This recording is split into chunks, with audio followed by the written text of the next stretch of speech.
Assalamualaikum warahmatullahi wabarakatuh. Perkenalkan, nama saya Muhammad Abdul Aziz dengan NIM 19240661. Pada kesempatan ini, saya akan menjelaskan secara lebih mendalam tentang artikel yang saya tulis dengan judul Korupsi, Lawan Bersama yang Mengikis Masa Depan Bangsa. Artikel ini merupakan bagian dari tugas mandiri tentang jenis tulisan.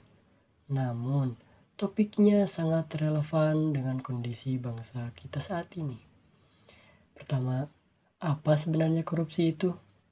Dalam artikel, saya menjelaskan bahwa korupsi adalah sebagai penyalahgunaan wewenang atau kepercayaan untuk keuntungan pribadi atau kelompok. Namun, penting untuk dipahami bahwa korupsi bukan sekedar masalah uang. Ia adalah penyakit moral yang melibatkan pelanggaran integritas, keadilan, dan hak orang lain. Bentuknya sangat beragam, mulai dari gratifikasi pemberian hadiah secara tidak wajar, markup proyek, suap, hingga penggelapan dana. Yang mengkhawatirkan, korupsi bisa terjadi di mana saja. Tidak hanya di pemerintahan, tetapi di dunia usaha, lembaga pendidikan, organisasi masyarakat, bahkan dalam dinamika keluarga. Misalnya, memalsukan tanda tangan untuk izin tidak hadir atau memanipulasi laporan keuangan komunitas. Itu juga bagian dari budaya koruptif yang harus kita waspadai. Yang kedua, dampak korupsi. Dampak korupsi lebih dari sekedar kerugian materi. Di tingkat nasional, kerugian negara akibat korupsi bisa mencapai triliunan rupiah per tahun. Menurut laporan KPK 2023, proyek infrastruktur saja bisa berpotensi merugi puluhan triliun karena markup dan pengaturan tender. Akibatnya, pembangunan terhambat. Dana yang seharusnya untuk pembangunan sekolah, rumah sakit, dan jalan yang layak justru menguap ke kantong pribadi. Di tingkat masyarakat, korupsi menciptakan ketimpangan yang dalam. Masyarakat kecil menjadi korban utama. Mereka kehilangan layanan publik yang seharusnya menjadi hak mereka. Selain itu, korupsi mengikis kepercayaan terhadap hukum dan institusi. Ketika masyarakat melihat pelaku korupsi bebas berkeliaran, muncul anggapan bahwa hukum hanyalah tajam ke bawah. Ini merusak sendi-sendi demokrasi dan keadilan sosial. Yang ketiga, perlawanan dimulai dari diri sendiri. Merupakan langkah nyata yang bisa kita ambil. Dalam artikel, saya menyebutkan 4 langkah sederhana yang bisa kita terapkan. Yang pertama, menolak untuk menyuap dan menerima suap sekecil apapun itu. Misalnya menolak uang pelicin saat mengurus surat-surat resmi.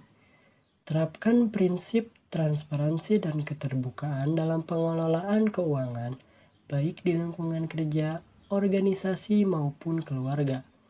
Laporkan indikasi korupsi melalui saluran resmi seperti KPK, Ombudsman, atau platform pengaduan publik. Lalu, didik anak-anak tentang kejujuran sejak dini melalui keteladanan dan dialog sehari-hari. Selain langkah individu, kita juga bisa bergabung dalam komunitas anti korupsi atau mengawasi penggunaan anggaran publik, serta mekanisme partisipasi seperti musyawarah desa atau forum warga. Lalu pada bagian akhir artikel saya menuliskan kisah inspiratif warga Jawa Barat yang berhasil kembalikan dana desa. Dalam artikel, saya menyertakan studi kasus nyata dari sebuah desa di Jawa Barat.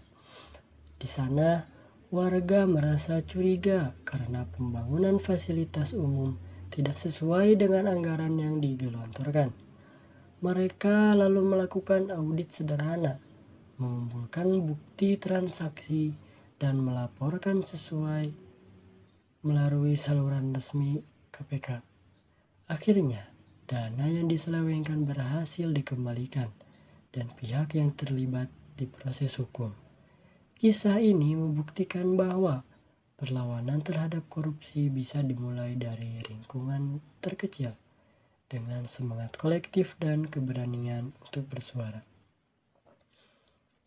Penting untuk disadari, korupsi bukan hanya merugikan generasi sekarang, tetapi juga mengorbankan masa depan anak cucu kita.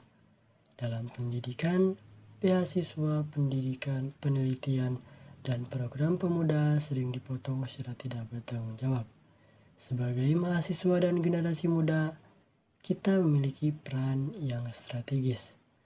Pertama, menjadi garda terdepan dalam menyebarkan kesadaran anti korupsi, baik melalui diskusi tulisan, aksi sosial, maupun penggunaan media sosial secara positif. Kesimpulannya, korupsi adalah musuh bersama yang merusak masa depan bangsa. Namun, kita tidak boleh diam. Mari kita tegaskan sikap, tidak diam, tidak terlibat, dan tidak memberi celah bagi korupsi.